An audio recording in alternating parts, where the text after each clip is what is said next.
Alright, what's going on, guys? It's your boy Brady Bands here, back at you again with another video, and today we are low-key gonna be revisiting our previous topic. Now, a lot of you guys actually liked the last video that was uploaded on the channel about the one and only most hated WEEDTUBER on this godforsaken website, Nate. And a lot of you guys actually liked the vid. There was a lot of good support with the vid, and shouts out to everybody who tapped in, because we got a part 2. Now, I kind of alluded to it a little bit in the previous video. If you guys didn't check out the last video, there's a card in the top right. Go ahead and check it out. It will kind of run you guys up to speed about this whole Nate420 saga slash lore, because we got a little bit of a new shit to dive into. So as I was making yesterday's vid or last video, and it was in post-production, like I was literally editing that shit in Vegas, okay? Everything, actually it was either editing or it was rendering, one of the two. And I actually saw Nate420, the man, the myth, the legend himself, go live. I caught the live, and I do believe the VOD is still up on his channel, but all I gotta say is I haven't seen anybody on YouTube or any sort of social media or even like the internet in general, probably no, because EDP still gets love or whatever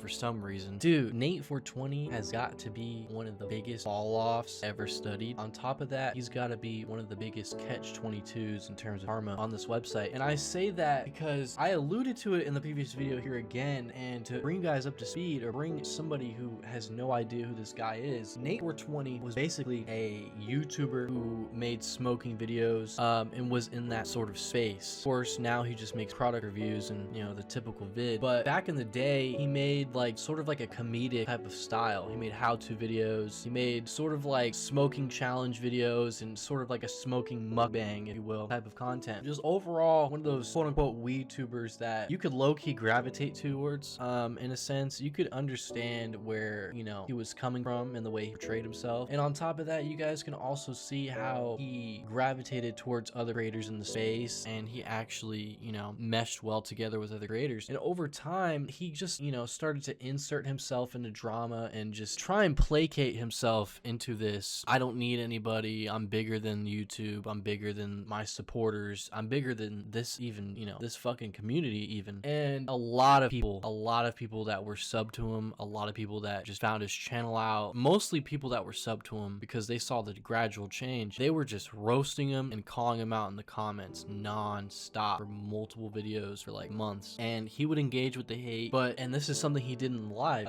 yesterday or 2 days ago, whenever I'm recording this. He saw like the 4 people in his live chat giving him hate, and then his only response is just super nonchalant and saying like, oh, why are you guys giving me hate? Like, all you guys do is have all this energy and you guys just want to hate all day. That's all you guys want to do. It's the sound of a defeated man. Like, he literally sounds defeated. He sounds like he doesn't want to take another breath. Like, he sounds like he's just, you know, drifting by. And I really empathize with him, and I kind of feel bad. But this is the same guy that has fucking a public comment on a fucking 6-year-old video and in Twitter DMs, because I put it up on the last video, of him telling me that he's gonna get his lawyers and shit. And it's not the first time, obviously that's bullshit, but it's not the first time that he said something like that to anybody. And it's pretty much alarming in a sense, because why are you gonna go through all that trouble just for some fucking internet? Number one, nothing is gonna happen. This is just the internet. It's not like anybody's making threats towards his life or anything like that, or, you know, going any extreme. Nobody normal does that. People are just calling out his bullshit, and he doesn't like it. So unfortunately, he takes it out on the few people that do watch his videos and do comment on his videos. Now, it's not everybody that hate watches him. Of course, he has probably like 3 or 4 people that, you know, are consistent supporters in a sense, but the whole general consensus of his subscriber base is just people that shit on him and people that hate on him for a pretty valid reason, because this is the same guy that shocked his dog and abused his dog on fucking live stream. This is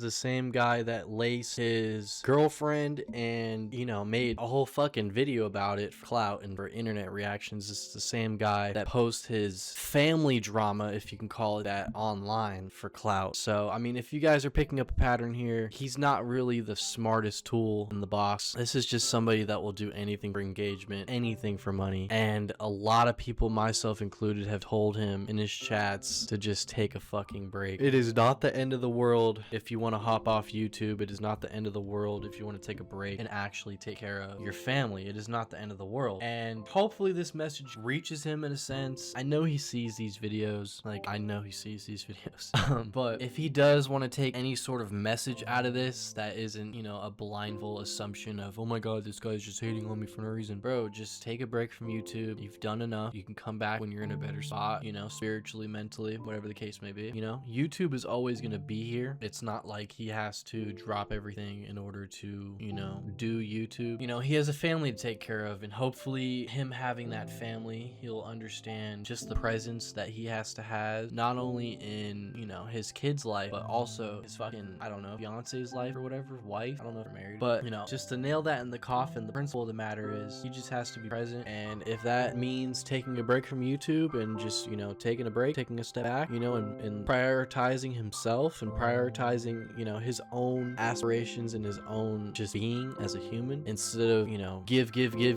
for everybody else, you know, just take a step back, reflect, and hopefully he'll be able to make some positive changes. But anyways, guys, it's been your boy Brady Bands. Hopefully you guys enjoyed this vid. I'm kind of getting tired of making these videos about him, and I don't want, you know, this channel to be super oversaturated, because it's not what this channel is. But, you know, it is a content farm with this guy. I'm not gonna lie, it is a content farm with this guy. But anyways, guys, please be sure to like, subscribe if you're not already, and as always, please be sure to follow me on Twitter. Links in the description down below. Other than that, have a great day.